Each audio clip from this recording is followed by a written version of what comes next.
آج تو معاشرے میں اگر کسی طلاق شدہ عورت کی وجہ معلوم کی جائے کہ اسے طلاق کیوں ملی ہے تو وجہ سامنے یہی آتی ہے کہ عورت زبان دراز تھی، عورت بدتمیز تھی، عورت کا اٹھنا اچھا نہیں تھا، عورت کا بیٹھنا اچھا نہیں تھا، عورت کی زبان لمبی تھی، عورت یہ تھی، عورت وہ تھی۔ مجھے اتنا بتایا جائے، آج تک کبھی کسی نے یہ کہا ہے کہ عورت ایک سمجھدار تھی، پڑھی لکھی تھی، اس لیے جاہل آدمی کے ساتھ رہنا گوارا نہیں کرتی تھی؟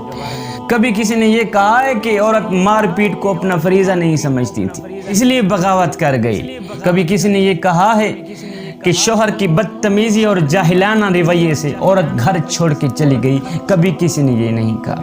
آج کا انسان دوسروں کے عیب ڈھونڈنے کی کوشش تو کرتا ہے، دوسروں کے عیب تلاش کرنے کی کوشش تو کرتا ہے، لیکن اپنے گریبان میں جھانک کر کے نہیں دیکھتا کہ میرے اندر بھی کوئی عیب ہے یا نہیں، میرے اندر بھی کوئی خامیاں ہیں یا نہیں۔ انسان نے کوئل سے پوچھا، اگر تو کالی نہ ہوتی کتنا اچھا ہوتا؟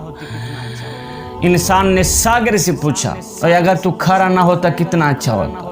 پھر انسان نے ایک دن گلاب کو اٹھایا، تلی پہ رکھا، پوچھنے لگا، اگر تیرے اندر یہ کانٹے نہ ہوتے تو کتنا اچھا ہوتا؟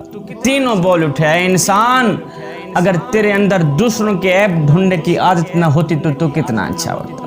کچھ دوست اکٹھے بیٹھے ہوئے تھے، ان میں سے ایک نادان دوست نے کہا، جی عورت تو مرد کی جتی ہوتی ہے، عورت مرد کی جتی کی مانند ہے، مرد کو جب بھی اپنے لیے کوئی مناسب سائز کی جتی نظر آئے تو بدل سکتا ہے، عورت مرد کی جتی کی مانند ہے۔ سننے والوں نے محفل میں بیٹھے ایک عقل مند شخص کو دیکھا، کہا، قبلہ اس شخص کی کہی ہوئی بات پر آپ کی کیا رائے ہے؟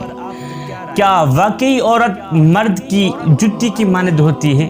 اس عقل مند نے کہا، بالکل اس شخص نے ٹھیک کہا، عورت جتی کی مانند ہوتی ہے اس شخص کے لیے جو خود کو پاؤں کی مانند سمجھتا ہے۔ اس نے بالکل ٹھیک کہا، عورت جتی کی مانند ہوتی ہے اس شخص کے لیے جو خود کو پاؤں کی مانند سمجھتا ہے، جبکہ عورت ایک تاج کی مانند بھی ہو سکتی ہے مگر اس شخص کے لیے جو خود کو بادشاہ کی مانند سمجھتا ہے۔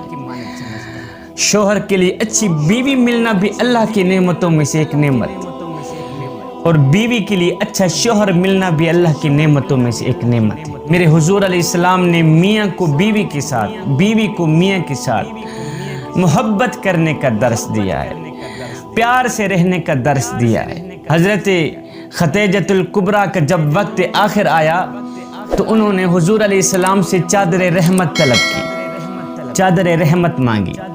پوچھا گیا کیوں؟